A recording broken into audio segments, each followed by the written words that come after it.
అందరికీ ప్రభుత్వ ఉద్యోగం అంటే ఒక కళ. అయితే ఆ కళను నెరవేర్చుకోవడానికి ఆర్థిక స్తోమత అనేది అడ్డంకి కాకూడదు అని నా స్నేహితుడు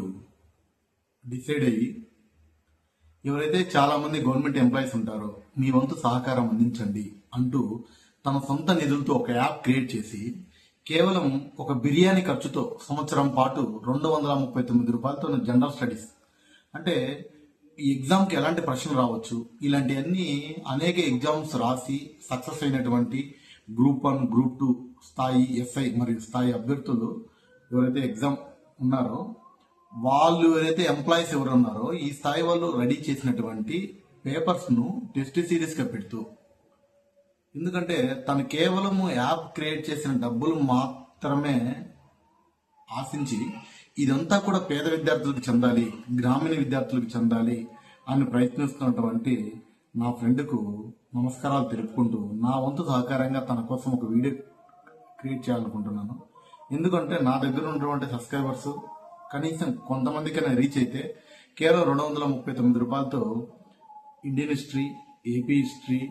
Indian geography, AP geography, polity, economy, ఇలా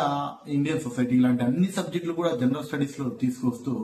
వినూతమైన ఆలోచనతో కేవలం గవర్నమెంట్ ఎంప్లాయీస్ ఎవరైతే ఉన్నారో వాళ్ళు క్వశ్చన్ పేపర్స్ రెడీ చేస్తూ ఎలాంటి ఎగ్జామ్స్ రాయొచ్చు, ఎందుకంటే వీళ్ళు ఎంతో అనుభవంతో కూడుకున్నటువంటి వ్యక్తులు, అందులో సక్సెస్ సాధించిన వాళ్ళు. సో కాబట్టి ఎవరైతే పేద విద్యార్థులకు ఈ వీడియో రీచ్ అవసరమైతే ఒక 239 రూపాయలతో మనం వాళ్ళకు యాప్ కొనిచ్చి వాళ్ళకు సపోర్ట్ చేస్తే ఎంతో ఉపయోగకరంగా ఉంటుందంటూ మన కర్ణా ట్యుటోరియల్ ఛానల్ వాళ్ళ ద్వారా నేను తెలియజేస్తున్నాను. అయితే లక్కీగా ఏంటంటే ఆల్రెడీ పేద విద్యార్థుల కోసం నేను ఒక ఛానల్ పెట్టడం వల్ల కర్ణుడు ఏవైతే నిస్సహాయ స్థితిలో ఉండి పోరాటం చేసి తను ఒక గొప్ప వీరుడిగా ఎదిగాడో, సక్సెస్ అయ్యాడో ఆ విధంగా ఉంటుందన్న ఉద్దేశంతో నన్ను ఆ యాప్కు కర్ణ ఆన్లైన్ అకాడమీ అని ప్లే స్టోర్లో యాప్ క్రియేట్ చేయడానికి నన్ను పర్మిషన్ అడిగితే ఓకే పెట్టుకో బ్రదర్, చాలా మంచి పని కదా అని ఎలాంటి ఆశించిన వ్యక్తికి మనము ఇచ్చే గొప్ప గౌరవం ఏంటంటే కనీసం ఒక 5-6 మంది అయినా దీని ద్వారా జాబ్ సంపాదించుకోవాలని మనస్ఫూర్తిగా కోరుకుంటూ సెలవు తీసుకుంటున్నాను. జై హింద్.